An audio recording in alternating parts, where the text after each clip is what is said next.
More than a year after the loss of the Titan submersible and its 5 passengers, a team of explorers is preparing to return to the wreck of the Titanic. The mission will see an uncrewed robotic vessel carry out a detailed 3D scan of the world-famous shipwreck over several weeks. We can go to our science editor, Rebecca Morell, who's in Rhode Island for us this morning. And I'm looking behind you, Rebecca. What are we looking at? Is that the vessel itself? Is that the craft?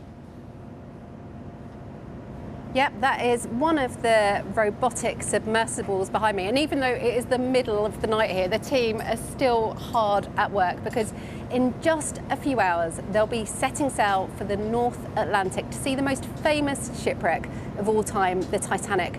And this sub will be taking millions of images and recording hours of footage to create a detailed 3D scan, which will reveal the entirety of the wreck site and also allow you to zoom into minute detail on a millimetre scale. Instantly recognisable. The most famous shipwreck in the world, the Titanic. Lying 3,800 metres beneath the waves, she attracts as much attention today as when she sank more than 100 years ago. Now this ship is about to head off on a new expedition, with final preparations underway for a 3-week-long visit to the wreck. Underwater robots will study the ship. They're being fitted out with a multitude of cameras to create the most detailed 3D scan of the entire site. Every time people go out, the things that they always go to are the bow and the stern. Those are the most iconic, the beautiful. Personally, I'm looking forward to spending a lot more time out in the debris field to look at all of the little bits and bobs that are out in the sand, this little pile to this pile to that pile, and there's an extraordinary amount of material out there. I don't think it's quantified in the sort of detail that we're hoping to do. Getting down to the Titanic at the bottom of the Atlantic is a real challenge. This robotic sub is tethered to the ship. So here, there's 4,500 metres of cabling attached to this winch. Then, at the very top of the submersible, there's another 1,000 metres. It means that the crew on board will be able to operate this sub with precise control at these extreme depths. For the first time, the team will be able to see what lies beneath the sediment using a bit of kit called a magnetometer. That is probably the most exciting thing of all.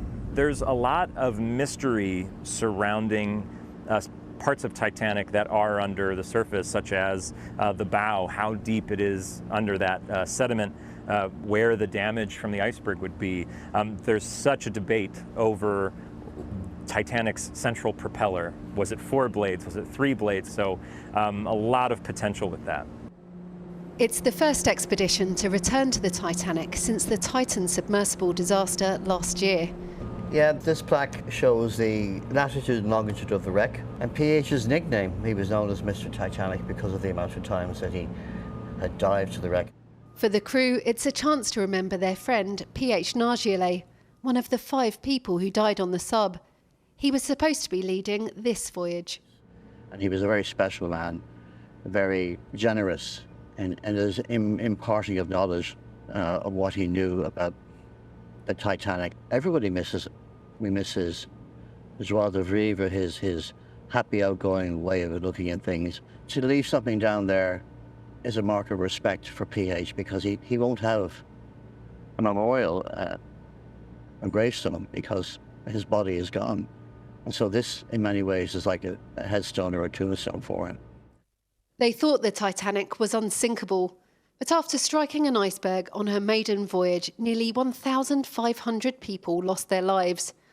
RMS Titanic Inc. owns the salvage rights and have recovered thousands of items.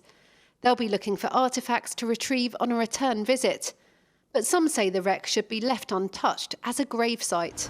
I understand that point, but for me, the stuff that's going to disappear forever, I would like to see it in a museum and my kids to be able to see it, you know, more than just pictures, rather than let the ocean swallow them forever. Mother Nature has a strange way of making things go away. You know, there's subsea storms and hurricanes, and who knows what's going to happen. Operating in the middle of the North Atlantic won't be easy. The crew needs good weather and a bit of luck for their ambitious plans. If successful, the dives are a chance to reveal some of the many secrets Titanic still holds. Yes, it's been a really busy few days here in the ports, but the team are almost ready to go now. And I'm joined by Jon Hammond, who works for RMS Titanic Inc, the company leading this expedition. Now, we have the underwater robot behind us. No people are going to be on board this, but what's the plan? What's it going to be doing? Correct. So ultimately the mission of the expedition in the next few days is to create a high resolution scan and mapping of the debris field and the wreck site itself. Our last expedition was 2010, so there's been a good amount of time there.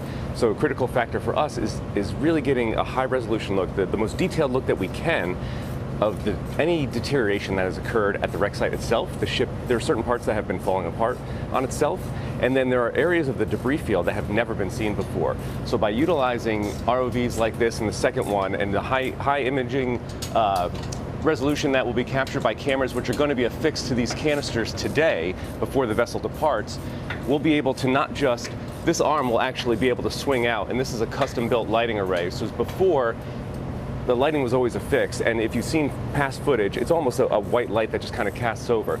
With this technology, we will be able to shift the light to minimize the shadows, and with the 3 cameras, be able to zoom in incredible detail that has never before been seen of some of the artifacts that we hope to find. I mean, now you mentioned that you're interested in the debris field. Tell us about some of the items you're hoping to see there. Of course, look, there are items that people have talked about for years. The Marconi room is one of them. Obviously, that is in the wreck site itself. And that sent the signals of distress. That's right. The last message of Titanic, the last voice of Titanic was sent from the Marconi radio. So that is still within the ship. So we'll be interested to see if there's any further deterioration of the ship itself that has opened a door to the Marconi suite, if you will. The debris field itself, in our 2010 scanning, indicated that there were other artifacts of interest down there.